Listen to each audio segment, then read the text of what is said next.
France has lost 2 of its sons. The nation pays tribute to 2 French commandos who were killed in an extraordinary rescue mission to save 2 French hostages who were kidnapped in Benin 9 days ago. Washington begins preparations to impose tariffs on the remaining $300 billion of Chinese imports, those that don't already face import taxes. This as an 11th round of U.S.-China trade talks falls flat yet again. And ensuring future generations never forget the horrors of slavery. France commits to a series of initiatives, including a new monument that will be inaugurated in 2021. Hello and welcome back to the France 24 newsroom. I'm Anka Ula. Thank you for joining us again. An extraordinary rescue mission to recover 2 French nationals from a militant group in Burkina Faso. The French tourists were kidnapped while on holiday in Benin 9 days earlier. French special forces found them, along with 2 more hostages, an American and a South Korean. But 2 elite soldiers were killed in the operation. Let's hear from French Defense Minister Florence Parly on the complexity of such a mission. This mission was a miraculous feat, an operation of a rare difficulty that few armies in the world are capable of carrying out. The hostages will now be able to regain their freedom and their families. It is with immense pride that I congratulate all who participated in the mission's success. Well, this is not the first time that foreigners have been kidnapped in the Sahel region. Officially, France doesn't pay ransoms to terrorists. Yana Lee looks at just how far the nation is willing to go to rescue its citizens. A covert operation to save French lives. Commandos had to strike quickly to rescue 2 tourists who had been kidnapped on May 1st. It's similar to child abductions. You have to strike early and get a head start. It's at the beginning where you can have the most impact and gather the most information. The French army suspects that the abductors were en route to Mali, where they plan to hand over the hostages to the Messina Liberation Front, a jihadist group with links to Al-Qaeda. French special forces deemed Thursday's mission worth the risk, but when military operations aren't possible, negotiations with militant groups could take place. Unlike some countries, France negotiates with kidnappers, and we strongly suspect France pays ransoms too, but it doesn't officially recognize it in order to discourage the abductors. In 2013, then-President François Hollande welcomed 4 former hostages home, kidnapped in northern Niger and held captive for 3 years. Media reports at the time suggested a ransom was paid. Of public knowledge, there's still 1 more French hostage in the world. Jihadists kidnapped aid worker Sophie Petronin in northern Mali on Christmas Eve in 2016. Still in captivity, the 75-year-old suffers from malaria and cancer. In other news, fighting continues in northwestern Syria as government troops backed by Russian air power move deeper towards Idlib province, the last major rebel-held stronghold in the country. The UN Security Council was briefed on the situation on Friday, with 11 of the 15 members, including the United States, France, and Britain, warning of a possible humanitarian catastrophe in Idlib. Dozens of civilians have been killed in the latest offensive, which was launched on the 30th of April. The UN says at least 65 migrants drowned on Friday when their boat capsized off the Tunisian coast. The UN's refugee agency said the sunken boat had taken to sea on Thursday from neighboring Libya on its way to Europe. Fewer people have made the dangerous journey so far this year, but the death rate is higher than in previous years, with 1 in every 3 people dying on boats in the Mediterranean. The head of the Norwegian Refugee Council, Jan Egeland, called on Europe to take responsibility. What is the European? It's all of us Europeans' responsibility to avoid this mass hemorrhage of human lives in the Mediterranean.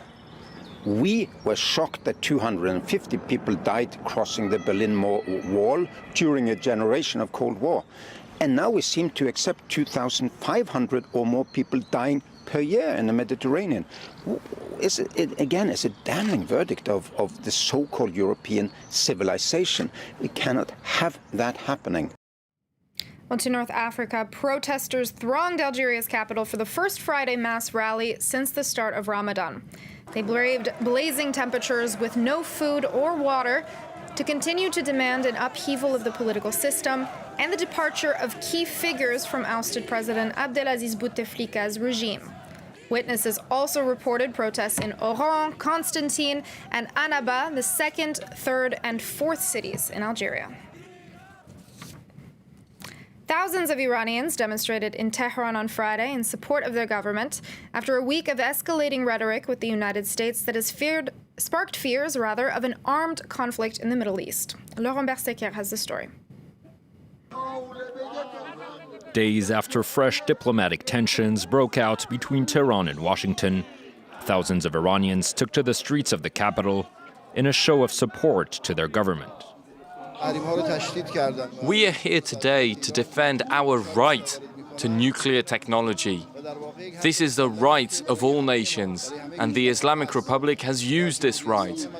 But they have intensified the sanctions and increased the pressure on the Iranian people.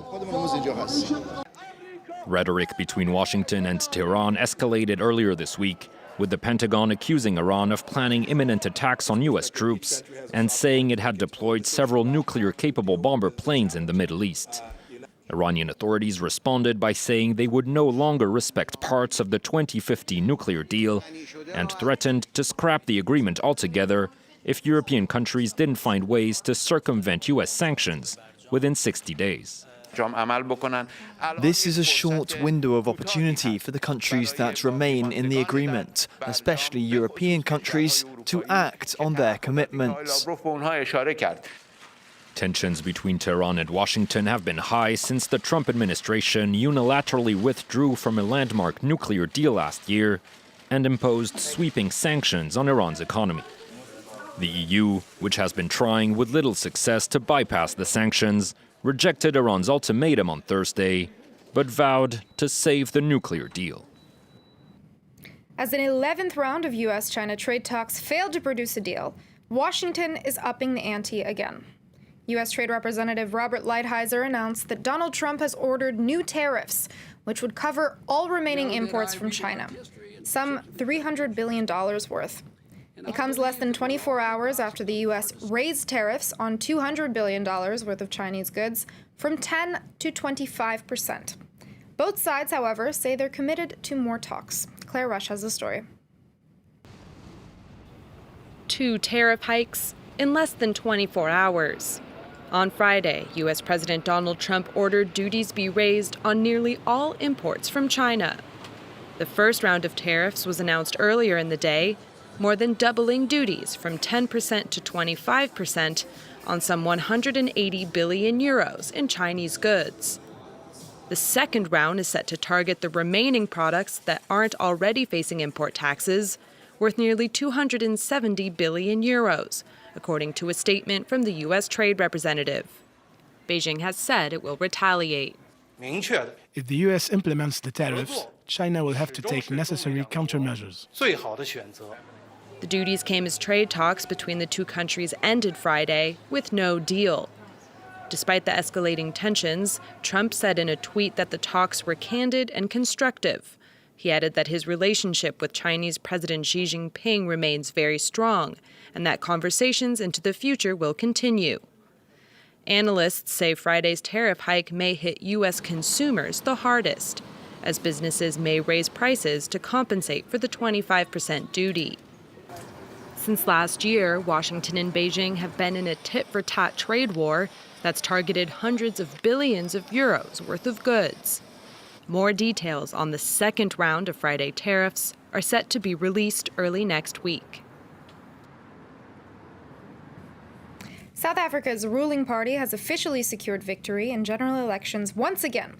But the ANC received the lowest number of votes since it came to power 25 years ago, with 57% of the vote after 95% of ballots were counted. The party has been dodging allegations of corruption for years, and 35 smaller parties are contesting this latest vote result, citing irregularities. To Venezuela next, where President Nicolas Maduro's crackdown on the opposition continues.